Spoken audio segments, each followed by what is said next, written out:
अब हम इसके दूसरे पार्ट की तरफ आते हैं, जो इसका रिएक्शन हुआ, वो रिएक्शन किस तरह से हुआ। जैसे ही PK8303 जब क्रैश हुई, जिसके अंदर तकरीबन ओवर 97 के करीब जो है जो जो उसके अंदर जो पैसेंजर थे वो शहीद हुए, और 7 क्रू मेंबर और इसके साथ साथ 2 जो थे वो जो है अल्लाह के फजल से जो है वो बच गए। तो उसके बाद क्या हुआ, जब इसके बाद इन्वेस्टिगेशन हुई तो उसके अंदर जो थी पायलट की नेग्लिजेंस और जो एयर ट्रैफिक कंट्रोलर की नेग्लिजेंस, जो सिविल एविएशन के अंडर में होता है, तो उनकी नेग्लिजेंस का जो उसका पता लगा। तो जब इसकी फर्दर इन्वेस्टिगेशन हुई तो उसके अंदर पता चला कि तकरीबन 262 पायलट्स के जो है ड्यूबियस है, मतलब उनके मशकूक जो है लाइसेंसेस है। उसके अंदर जो कमर्शियल एयरलाइन के 109 कमर्शियल एयरलाइन थी, 153 एयरलाइन ट्रांसपोर्ट पायलट्स थे। उसके अंदर 26 को जो जितने भी थे उनको इंक्वायरीज की वजह से उनको जो थे ग्राउंडेड कर दिया गया, जिसके अंदर 141 PAE के थे, 9 एयर ब्लू के थे, शाहीन सरीन के 10 थे, फिर 17 शाहीन एयरलाइन के थे जो ऑलरेडी क्लोज हो चुकी है। तो ये सारे क्या थे, ये थे। इसके बाद जो था इसका जो रिएक्शन हुआ इंटरनेशनल ये हो गया, यूरोपीय यूनियन ने सेफ्टी की वजह से तो जो था पाकिस्तान जो PIA का था उनको बैन कर दिया 6 मंथ के लिए। वो रिव्यू के ऊपर है कि गवर्नमेंट रिव्यू। इसी तरह से वियतनामीज एयरलाइन सिविल एविएशन थे, उन्होंने भी जो 20 जो थे पाकिस्तानी पायलट्स थे उनको क्या गया, उनको मना कर दिया। इसके अंदर जो 20 भी नहीं थे, जो 10 थे उनका ऑलरेडी कॉन्ट्रैक्ट तो वैसे ही खत्म हो चुका था। जो 10 थे जो काम कर रहे थे उनको हाल फिलहाल अंटिल फर्दर वेरिफिकेशन होगी कि उनका क्या है लाइसेंस, तो जब तक उनको काम करने से रोक। इसी तरह से कतर एयरवेज ने भी, ओमान एयरवेज ने भी पाकिस्तान सिविल एविएशन को फर्दर इंक्वायरी के लिए लेटर भेज देंगे, वो उनको वेरीफाई करें जो हमारे साथ काम कर रहे हैं वो हैं कि नहीं। अब जो ये ह्यूमिलिएशन है, क्या ये वाकई ह्यूमिलिएशन है, क्या ये रिफॉर्म्स की तरफ है, क्योंकि हमें ये देखना पड़ेगा। क्योंकि अगर आप हिस्ट्री देखेंगे जो मैं आपको इसके बाद बताऊंगा तो आपको अंदाजा होगा, या बहुत सारे लोग जिनको अंदाजा भी है वो खुद नहीं चाह रहे कि वो जो है वो चीजें डिस्कस हो। तो अगर हम ये देखेंगे कि जब ये 262 जब सामने आए तो बहुत सारे जो है ना पायलट एसोसिएशन, जो पेल्पा जो एक माफिया है, जो हम खुद भी जानते हैं क्योंकि मेरा खुद ताल्लुक 4 साल से एविएशन के अंदर है, हम जानते हैं कि किस तरह से पायलट जो थे बदमाशियां करते थे। क्योंकि एक दफा का हमें खुद याद है कि एक दफा क्या हुआ था कि कोयटा से कराची की फ्लाइट आनी थी, तो उसके अंदर एक पायलट ने क्या किया कि वो एक अड़ गया कि मुझे अपनी पसंद का क्रू लेके जाना, वरना वो फ्लाई नहीं करेगा। तो उसने 4 घंटे तक जो है फ्लाइट डिले रखी, तो जिसकी बेसिस के ऊपर क्या हुआ, मजबूर है उसको हटा के फिर दूसरा जो है ना उसको रिप्लेस करना पड़ा, और बहुत ही जो है ना एक इशू क्रिएट हो गया था। तो ये जो है ना पायलट जो काली भेड़े जो पायलट एसोसिएशन के अंदर आ गई हैं, ये जो है ना सबसे बड़ा प्रॉब्लम है, और उनका एटीट्यूड जो एरोगेंस है ये सबसे बड़ा प्रॉब्लम है। और वो वजह क्या है, ये प्रोफेशनलिज्म की तरफ नहीं जाना चाहते। मैं सबकी बात नहीं कर रहा हूँ, क्योंकि बहुत सारे जो थे आउट ऑफ 850 में से जो है सिर्फ 200 हैं जो सस्पिशियस डूबियस जो है ना लाइसेंस की बेसिस के ऊपर आए। और उसके अंदर भी हम लोगों को जो है ना फिर पूरा एक प्रोसेस समझना पड़ेगा कि सिविल एविएशन का क्या प्रोसीजर, और उन्होंने ये प्रोसीजर जो है लाइसेंसिंग का क्यों अपनाया। क्योंकि जब आप ये जो हिस्ट्री देखेंगे तो जो हम पे जो है यूरोपीय यूनियन और दूसरी जगहों का जो बैन लगाया वो पहली दफा नहीं लगाई है। हम पे बैन 2007 के अंदर भी जो है पुअर परफॉर्मेंस के ऊपर लग चुका है, फिर उसके बाद 2012 के ऊपर भी जो है पुअर सेफ्टी की परफॉर्मेंस की वजह सेफ्टी रेगुलेशन को नॉट फॉलो करते हुए भी लग चुका है 2012 के अंदर। फिर 2016 के अंदर जो थे हमारे पास कार्गो के ऊपर बैन लग चुका है। तो भाई पहली दफा नहीं, हम पे पहले भी लग चुका है। आप जो एकदम से परेशान हो गए, जो हमारे पास जो बदनामी हो गई, हम जो है ना एयरलाइनों ने हम पे जो है ना रिस्ट्रिक्शन लगा दी। अभी भी अगर आप ये देखें हमारे पास गोल्डन अपॉर्चुनिटी इस सेंस के अंदर है कि अभी तो कोविड चल रहा है, अभी तो फ्लाइट ऑपरेशंस भी नहीं हुई। इससे गोल्डन अपॉर्चुनिटी क्या मिलेगी कि हम जो है अपने हाउस को क्लीन अप करें और उन चीजों को जो है सॉर्ट करें कि किस तरह से हम जो है जो प्रोफेशनल जो है स्टाफ है उसको रखें। बाकी जो है ना जो इनकॉम्पिटेंट और जो एरोगेंट और जो जिनके सर्टिफिकेशन डूबियस या फेक हैं, जिन्होंने जो है प्रोफेशनल जो है चीजें कंप्लीट नहीं किए, उनको हम हटाएं। अच्छा, इसके अंदर एक और चीज भी हमें समझनी पड़ेगी, जो हमारा करंट जो है सर्टिफिकेशन जो स्टैंडर्ड को फॉलो कर रहे हैं, जो करंट फ्लाइट ट्रेनिंग स्कीम है वो 2012 से इंप्लीमेंट हुई, जब हम पे बैन लगा था यूरोपीय यूनियन का 6 मंथ का। तो फिर हमने यूरोपीय यूनियन का स्टैंडर्ड को फॉलो किया, उसके लिहाज से जो है ना वो सारी ट्रेनिंग को फॉलो किया जाता है। तो उसके अंदर क्या है, जो कमर्शियल पायलट लाइसेंस है उसके अंदर तकरीबन 1208 चाहिए होते हैं, और जो है हमारा जो है एयरलाइन ट्रांसपोर्ट पायलट लाइसेंस है उसके 1508 चाहिए होते हैं। फिर इसके साथ क्या क्या होती है, इसके अंदर फिर ट्रेनिंग जो होती है, सिमुलेशन जो होते हैं, जो सारी चीजें जो होती है ना वफे से जो है ना सिविल एविएशन उसको चेक करता है, उनको टेस्ट करता है। अच्छा, अब ये जो बोगस लाइसेंस का इशू आया तो इसके अंदर पेल्पा वालों ने बड़ा इशू बनाया कि किस तरह से आपने जो है ना हमारी इंसल्ट की कि हम तो जो है ना जो सर्टिफिकेट लेते हैं जो है ना सिविल एविएशन से लेते हैं, तो ये इसका मतलब है कि गवर्नमेंट खुद इन्वॉल्व। आप एक बात समझे कि जो इदारे हैं ये कोई शुरफा कमेटी की नहीं, सिविल एविएशन कोई जो है ना कोई ऐसा इदारा नहीं है जो मतलब जो है ना जो अलग ही लेवल का, बल्कि इसके अंदर खुद काली भेड़ है। पॉलिटिकल इन्फ्लुएंस जो है ना इस इदारे के अंदर भी आ चुका है कि किस तरह से जो है ना एटीसी और जो बहुत सारी जो प्रोसीजर्स होते हैं उनको जो है ना ये बाईपास करते हैं। इसी तरह से जो पायलट एसोसिएशन का जो सबसे बड़ा इशू ये है कि वो बोला इसको फेक बोला गया, बल्कि हमने तो जो भी सर्टिफिकेट लिया सिविल, बिल्कुल ठीक बात बोल रहे हैं। इसके अंदर सबसे बड़ा इशू जो है जो आता है वो ये है कि जो भी देखे सर्टिफिकेट लिया जाता है ना, फॉर एग्जाम्पल मुझे गाड़ी चलानी आती है, अगर जब तक मैं लाइसेंस नहीं लूंगा जो उसके रूल्स के मुताबिक मैं जब तक एलिजिबल नहीं होगा ड्राइविंग लाइसेंस। इसी तरह से जो पायलट्स हैं, लेकिन इनमें सबको जहाज चलाना आता होगा, मैं इसके ऊपर किसी पर डाउट नहीं कर रहा, लेकिन क्या है इसके अंदर क्या है वो सर्टेन प्रोसीजर जो है इन्होंने फॉलो नहीं किया। वो सर्टेन प्रोसीजर क्या है कि आपको जो है अच्छा, तो क्या होता है सिविल एविएशन आपके ऊपर कंटिन्यूसली एग्जाम्स लेती है, आपको थ्योरेटिकल एग्जाम लेती है, आपको प्रैक्टिकल एग्जाम लेती है और फिर उसके करता है। अब क्या हुआ जो इसके अंदर 262 जो थे जो इसके अंदर पायलट्स थे या जो भी थे जिनका उनको क्या किया, उन्होंने क्या किया इसके अंदर भी इन्होंने करप्शन की। उन्होंने करप्शन किस तरह से की कि बहुत सारे एग्जाम्स होते थे, फॉर एग्जाम्पल किसी ने 8 एग्जाम्स नहीं दिए, किसी ने 7 नहीं दिए, किसी ने 6 नहीं दिए, किसी ने 7 नहीं, किसी ने 1 नहीं दिया। क्यों? क्योंकि वो क्या है उनके एरोगेंस है कि हम क्यों दें, क्यों हम क्राइटेरिया को फॉलो करें, या उनको किसी हॉलीडे पे जाना था या कोई उनको कोई मसला था, तो उन्होंने क्या किया उसको जो था उस चीज को क्या इन्वॉल्वमेंट करके जो अंदर के पैसे देंगे या कोई भी उनके साथ जो है गठजोड़ करके सिविलिएशन के एम्प्लॉय के साथ उन्होंने उसको बाईपास किया। बहुत सारे जो पकड़े गए कैसे वो ये था कि वो संडे को एग्जाम दिए। अब बहुत सारे जो है आर्ग्यू करेंगे नहीं संडे को भी ले लिया होगा उनको, नहीं भाई ऐसे कोई फैसिलिटेशन नहीं होती। अगर आप स्टैंडर्ड प्रैक्टिस को देखा जाए कौन चोरी छुपे के एग्जाम देता, बल्कि एक प्रॉपर एक क्राइटेरिया के थ्रू एग्जाम्स होते हैं। तो क्या है जो इशू जो पायलट्स उठा रहे हैं वो क्या है वो एरोगेंस है उनकी, क्या वो उन स्टैंडर्ड को करना चाहते, क्योंकि जब ये लोग जो है पाकिस्तान में होते हैं तो बदमाश बन जाते हैं और जब बाहर जाते हैं तो उसकी जो है ना बकरियों की तरह एक एक जो है ना क्राइटेरिया को फॉलो करते हैं। जबकि उनको ये देखना चाहिए कि आपकी एक नेग्लिजेंस और एरोगेंस की वजह से जो है कितनी जानें जो है ना रिस्क पे होती हैं। अब मैं आपको जो है ना एक एक करके जो है ना चीजें बताऊंगा कि पाकिस्तान के अंदर किस तरह के जो है ना क्रैश रिकॉर्ड रहे, और फिर मैं आपको कंपेयर करके बताऊंगा कि दुनिया के दूसरे कंट्री के एयरलाइंस हैं उनके रिकॉर्ड किस तरह से, फिर आपको अंदाजा होगा। तो हम जो है ना इस चीज को सबसे पहले स्टार्ट कर, सबसे पहले हम 2010 से स्टार्ट करेंगे क्योंकि लिस्ट तो बहुत लंबी है कि आप हर साल जो है मैं आपको बताऊंगा किस तरह से क्रैश लैंडिंग हुई है, किस तरह से जो है ना मेंटेनेंस डिपार्टमेंट की जो है ना और सिविल एविएशन की एयरवर्दीनेस, उन्होंने जो है ना अनवर्दी एयरक्राफ्ट को एयरवर्दी सर्टिफिकेट जिसकी बात उनके जो है ना एक्सीडेंट्स हुए, इनके इंजन फेल हुए हैं, क्रैश लैंडिंग हुई है। तो सबसे पहले जो है ना हम 2010 का स्टार्ट करते हैं। 2010 के अंदर सबसे बड़ा वाकया हुआ एयर ब्लू का जो क्रैश हुआ, तो जब उसकी जो रिपोर्ट आई उसके अंदर भी ये बताई गई एटीसी और जो पायलट्स की जो कम्युनिकेशन हुई उसके अंदर जो पायलट है उसने जो है इग्नोर किया, उसने क्या किया उसने इग्नोर किया एटीसी की एयर ट्रैफिक कंट्रोलर की इंस्ट्रक्शन को, और जो है जो फ्लाई किया उसने जो एक हाइट पे फ्लाई करना चाहिए था लो फ्लाइट करता रहा।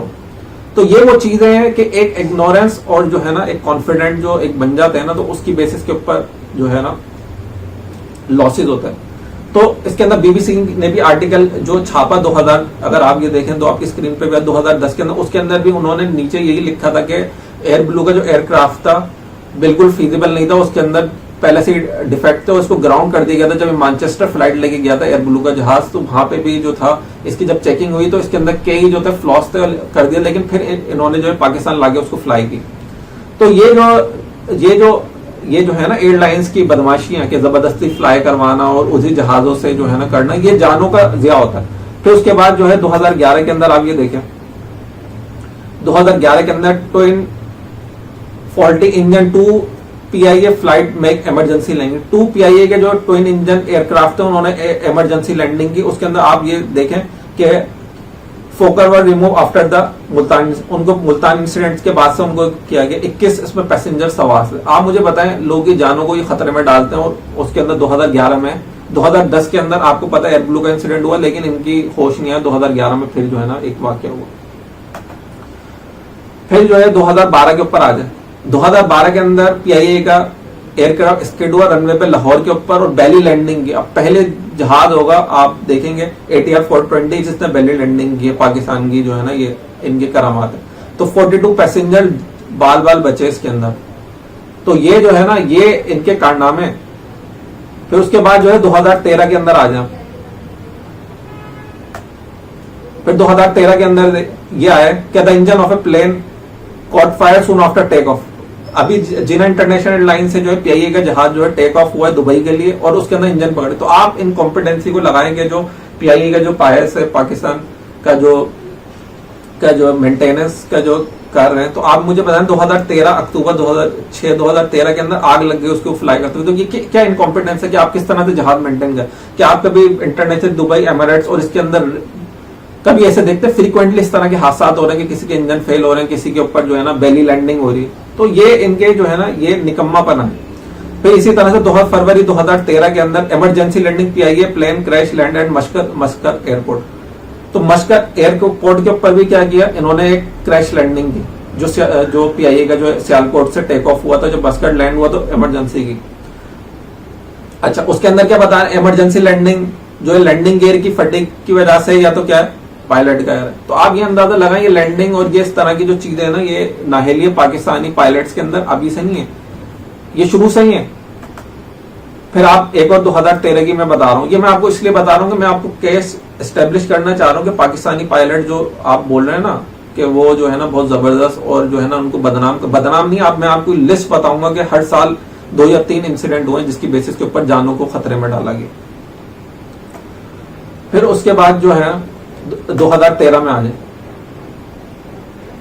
2013 के अंदर a pilot believe to be working for Pakistan international has been arrested at a British airport suspicion of being drunk in charge of plane police set down. 2013 के अंदर पायलट को पकड़ा है कि वो ड्रंक था, उसको फिर जेल में डाल दिए गए। तो आपकी जब कोई गैरत नहीं जागी, जब आपके अंदर कुछ नहीं आया कि आपकी ह्यूमिलेशन हो रही है और उनको जो है ना इदारों को ठीक कर, हर साल एक इंसिडेंट और क्रैश लैंडिंग हो रही है, लेकिन किसी को शर्म नहीं आ रही कि वो उस चीज को जो है ना उसको रिफॉर्म कर। फिर क्या हो गया, 2 पीआईए प्लेन 2014 की बात है, दिसंबर 2014, 2 PIA plane grounded soon after due to technical fault. एक और एम्बेरसमेंट, 2 जहाज उड़ते ही उनको लैंड कर दिएगा टेक्निकल फॉल्ट के साथ। कहां है आपकी मेंटेनेंस डिपार्टमेंट और कहां है आपका सिविलिएशन जो इसको लुक आफ्टर कर रहा? फिर आ जाए आप जो डिजास्टर से पीके 758 जो दिसंबर में हुआ था, पीके बच गया, वरना ये भी जो था ना ये भी लिस्ट में ऐड हो जाता। फिर उसके बाद आ जाए Shaheen crash landing pilot was under the influence of alcohol report से 2015 नवंबर के अंदर शाहीन एयरलाइन का जहाज क्रैश लैंडिंग किया क्योंकि उसका पायलट अल्कोहल इन्फ्लुएंस में था। तो ये तो आपकी जो पेल्पा के जो बोलते हैं ना, पेल्पा वाले के जो है ना हमारे साथ जो है ना डूबियस और एटीट्यूड, ये इनका एटीट्यूड है कि आप अल्कोहल इन्फ्लुएंस में होते हो, आप जो है इंस्ट्रक्शन को फॉलो नहीं करते हो, आप जो है ना प्रॉपर प्रोफेशनल एग्जाम नहीं देना पसंद करते हो, फिर आप बोलते हो कि जो है ना आपके खिलाफ जो है ना साजिश हो रही है और आपके खिलाफ जो है ना केस बनाया जा रहा है। केस नहीं बनाए जा रहे, आपकी नाहेलियां ये सारी। फिर उसके बाद आप आ जाए 2016 में, नवंबर 2016, aviation expert suggest pilot to blame for PK 661 crash. जो जुनैद जमशेद शहीद का जो जहाज क्रैश हो उसके अंदर पायलट का था, क्योंकि एक इंजन के खराब होने का मतलब ये नहीं है, इंजन फेल हो सकता है लेकिन दोनों इंजन फेल तो नहीं थे ना। लेकिन क्या हुआ, इनकॉम्पिटेंसी, पायलट इनकॉम्पिटेंसी, जिसकी बेसिस के ऊपर वो नहीं उसको बचा सका। फिर एक और आ जाए 2017 के अंदर, pilot grab some Iceland living aircraft in hand of training. Pilot साहब जो हैं, जो पेल्पा के प्रेसिडेंट हैं, उनका नाम भी मैं आपको बता देता हूं। उनका नाम क्या है, उनका नाम अख्तर हाशमी, उनका नाम है अख्तर हाशमी साहब जो थे, उन्होंने अपने ट्रेनिंग को बिठाया जिनसे 1 लाख रुपए जो थे वो उसकी फीस भी ले रहे थे, ट्रेनिंग फीस उससे चार्ज कर रहे थे। और इस्लामाबाद टू लंदन फ्लाइट जा रही थी, वो क्या हुआ, वो जाके सो गए और ट्रेनिंग को लगा दी। तो आप मुझे अंदाजा लगाएं कि वो, क्योंकि पायलट साहब थक चुके थे, पहले भी उनके साथ ऐसे केसेस हो चुके थे कि वो थक गए थे तो वो जाके सो गए और ट्रेनिंग को लगा। आप मुझे बताएं, जो अगर एक ट्रेनी जो एक प्रोफेशनल नहीं है, उसको वो एक्सपीरियंस नहीं है उड़ाने का, आपने इतनी लॉन्ग हॉल फ्लाइट के ऊपर जो है एक ट्रेनी को बिठाया हुआ और आप खुद जाके सो रहे हैं। वो तो बाद में जब किसी पैसेंजर ने देखा कि ये तो पायलट यहाँ पे सो रहा है तो उसने प्रोटेस्ट रिकॉर्ड, अदरवाइज तो ये तो कितने वाकयात होते होंगे कि जो ये पायलट साहब जो है वो सोते रहते होंगे और जो है ना ट्रेनियों से उड़वाते होंगे। तो आप अंदाजा लगा, इसी तरह से ऐसे ही वाकयात पहले भी हो चुके हैं, 2009 में भी ऐसे ही वाकया हो चुका है जो है कि पायलट साहब सो रहे हैं और जो है ना ट्रेनी जो है ना परफॉर्म कर रहे हैं। तो आप मुझे बताएं ये रिस्क है कि नहीं, उसमें आप लोगों को कोई शर्म फील नहीं होती? फिर इसी तरह से आप एक और चीज लगाएंगे जो वार्निंग दी सऊदी एयरलाइन ने कि जब कराची से मक्का गई, जहां पे पैसेंजर की कितनी कैपेसिटी थी, 409 की कैपेसिटी, 416 गए, 8-10 पैसेंजर ज्यादा ठूस दिए इसके ऊपर। आप मुझे लगाएंगे ये रिस्क ऑफ एक्सीडेंट है कि नहीं? जो एक जहाज है, आप तो उसको बस की तरह आपने जो है ना छतों पे भी लाद दिया, आपने जो है ना उसको भर दिया। तो ये तो आपका एटीट्यूड है, और वो कब है? नून लीग की एरा के अंदर ये सारे काम हो रहे हैं, दोनों पार्टियों के काम जो है ना आपके सामने। फिर उसके बाद आज एक और आप फ्लाइट सुन लें। अब passenger aircraft for Pakistan international escape accident after skid off the landing in Panjgur के ऊपर जो था नवंबर 2011 के अंदर पंजगोर के अंदर जो है ना स्किट हो गया। सिर्फ सारे पाकिस्तानी एयरलाइन के साथ ही हो रहे हैं।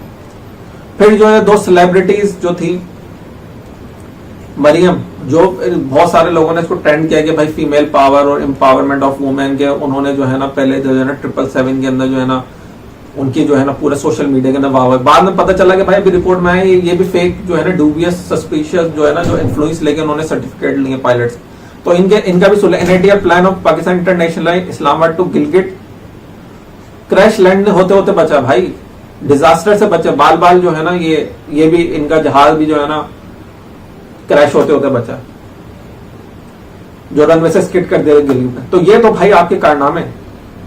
फिर एक और सुन लें, 2019 की एयर है। अब Pakistani airline from Lahore to जद्दाबाद delay on Sunday due to technical fault in the aircraft. Technical fault हो गया एयरक्राफ्ट के अंदर। हुआ क्या? The fault came less than 2 month after the plane skid off the runway Gilgit के अंदर। रनवे जैसे ही ये टेक ऑफ हुआ, फौरन से जो है ना इंजन में आग लग गई। आप मुझे बताएं को कौन था चेक करने वाला जिसने पहले चेक नहीं किया, उसकी पूरी जो है ना उसको ओके नहीं किया जहाज। तो क्या हुआ? जैसे ही टेक ऑफ किया, फिर फौरन इमरजेंसी लैंडिंग करनी पड़ी थी, क्योंकि उसके अंदर जो है। फिर आपके सामने वो वाक्य है जो अभी 22 मार्च को हुआ है, जिसके अंदर क्या है, उसके अंदर भी जो था ATC ने 3 दफा उसको वार्न किया कि भाई आप जो है ना अपनी जो है ना एलिवेशन को जो है ना मॉनिटर करें और जो है ना फ्लाई करें आप। 3000 feet was only 10 nautical hour, the aircraft flying at 7000 feet. 3000 पे होना चाहिए, 3000 फीट पे होना चाहिए था, और वो 7000 फीट के ऊपर होता। लेकिन वो वार्निंग्स को उसने कंटिन्यूसली नेग्लेक्ट किया, और फिर आपके सामने कि कितने जानों का नुकसान। तो भाई ये है वो कारनामे जो है ना पाकिस्तान इंटरनेशनल एयरलाइन को डूब है। अब बहुत सारे लोग बोलेंगे कि भाई दूसरी एयरलाइनों में भी इस तरह के हादसा होते हैं, तो पाकिस्तान, ये मैंने आपको बताया हर साल 1 या 2 हादसा मस्ट हुए जो जानों का गई। अब मैं आपको जो है ना अब आपकी जो है ना कि सिर्फ खुशफहमी दूर करने के लिए मैं बता देता हूँ। सबसे पहले आप आ जाए एयर इंडिया के ऊपर। एयर इंडिया के ऊपर 1985 के ऑनवर्ड कोई हादसा नहीं हो कि उनका जहाज जो है ना कोई ऐसा एक्सीडेंट हो जिसमें जाने गई। आप अंदाजा लगाए एयर इंडिया जो कितनी फ्लाइट करता है, पाकिस्तान से कई गुना ज्यादा फ्लाइट करता है। ये तो डेस्टिनेशन 56 है, और एयर इंडिया की मैं आपको बता देता हूँ एयर इंडिया की कितनी डेस्टिनेशन है। 102 डेस्टिनेशन है ट्वाइस, और जहाज भी उनसे ज्यादा है। उसका जो है 1990 के ऑनवर्ड जो है ना कोई भी बंदा, 1982 में जो है ना हादसा हुआ था जिसमें 2 क्रू मेंबर जो थे ना वो किल्ड हो गए थे। बाकी उसके बाद से कोई नहीं हुआ कि उनका जो है ना कोई हुआ। फिर उसके बाद एमिरेट्स एयरलाइन 1995 के बाद बनी, उसका कोई हादसा नहीं हुआ कि उनका क्रू कोई मेंबर या उनका कोई जहाज क्रैश हो। आप एमिरेट्स का अंदाजा लगाएं कि कितनी उनकी जो है ना दुनिया भर में फ्लाई करते हैं और कितनी जो है ना उनकी फ्लाइट्स होती हैं। तो पाकिस्तान तो उनके सामने बच्चा 25 बिलियन का उनका रेवेन्यू होता है, हमारा तो भी नुकसान में जा रहा है। तो ये तो हाल है, और उनका अभी तक कोई नहीं। उनके छोटे मोटे जो है ना क्रैश लैंडिंग और इस तरह की तो चीजें हुई, लेकिन उनका कोई जो है ना जानी नुकसान हुआ। बेईमान बांग्लादेशी है, उनका कोई हादसा ऐसा नहीं हुआ कि जिसमें जाने गई। आप लगा लें अंदाज, कोई उनका एक भी नहीं किल्ड हुआ। उनके छोटे मोटे हादसा हुए हैं जिसके अंदर जो क्रैश लैंडिंग और इस तरह की चीजें हुई है जिसमें जख्मी हुए हैं। बाकी श्रीलंकन एयरलाइन में आपको कुछ नहीं मिलेगा। टर्किश एयरलाइन अगर आप ये देखें, टर्किश एयरलाइन का एक ही हादसा हुआ है 2003 के अंदर, 2009 के अंदर, मतलब 11-12 साल से उनके यहाँ भी कोई हादसा नहीं हुआ। तो ये है वो हकाइक जिससे आप अंदाजा ला सकते हैं कि हमारे प्रोफेशनल पायलट्स किधर खड़े हैं, सिविल एविएशन कहाँ खड़ी है, और जो मेंटेनेंस डिपार्टमेंट PIA का जो उनका इदारा है, जो इतना ओवर स्टाफ है, वो किधर खड़ा हुआ है, और दुनिया किधर खड़ी है। तो आप जो ये बोलते हैं कि हमारी ह्यूमिलेशन बदनामी हुई, तो आपकी सही हुई है। आप तो भाई आप तो पूरी जानों के साथ खेल रहे हैं। तो अगर आप भी अभी भी शर्म नाम की, अगर लोग इसके ऊपर भी इन तमाम हकाइक को सामने में अभी भी ये बोलते हैं कि भाई हमारी बदनामी हुई, हमें रिफॉर्म नहीं करने चाहिए, इन नाहल जो है पायलट्स को, अनप्रोफेशनल एरोगेंट पायलट्स को नहीं होना चाहिए, तो फिर मैं आपको कुछ नहीं कह सकता, फिर आपका कोई इलाज नहीं। तो ये है वो हकाइक जिसके अब मैं ये बोलूंगा कि इसके स्ट्रिक्ट एक्शन लेने चाहिए और आपको रिफॉर्म करने चाहिए। जितने हादसे हुए इसके अंदर, तो भाई एयरलाइनें बंद हो जाती हैं। जिस तरह से आपकी एयरलाइन हर साल जो है 1 या 2 जो है क्रैश लैंडिंग और इस तरह की चीजें हो रही, तो मैं उम्मीद रखता हूं कि आपको ओवरऑल समझ में आएगा और आपको अंदाजा हुआ होगा किस तरह से नून लीग, पीपल्स पार्टी और पिछली गवर्नमेंट ने इसका जो है ना एयरलाइन का तबाह बर्बाद, ये तो एक है ना, अगर मैं एक लेके बैठूं ना तो मुझे तो पूरे दिन लग जाए इसको एक्सप्लेन करने में। तो ये तो मैंने एक नए टॉपिक की वजह से कंटेंट क्रिएट करने के लिए मैंने ये टॉपिक चूज किया। तो इसको मैं यहीं पर ही कंक्लूड करूंगा और मैं यही बोलूंगा कि इनका सख्त मुहासबा होना चाहिए और इनको जो है ना, अगर ये पकड़े जाए तो उनको सजाएं नहीं होनी चाहिए, क्योंकि ये जानों से खेलना है और इसको प्रॉपर रिफॉर्म करना चाहिए। अगर पीटीआई गवर्नमेंट इसको करना चाहती है तो उनको प्रॉपर रिफॉर्म करना चाहिए, लेकिन अगर नहीं करेगी तो फिर आगे उनको भी जवाबदेह होना पड़ेगा। तो आई होप आपको आज की वीडियो समझ आई होगी और आप मेरे जो है ना पॉइंट से एग्री कर दूंगा, नहीं है तो आप मुझे कमेंट और उसके अंदर बताएं। वाखिर दवाना अनिल हम्दुलिल्लाह रब्बिल आलमीन।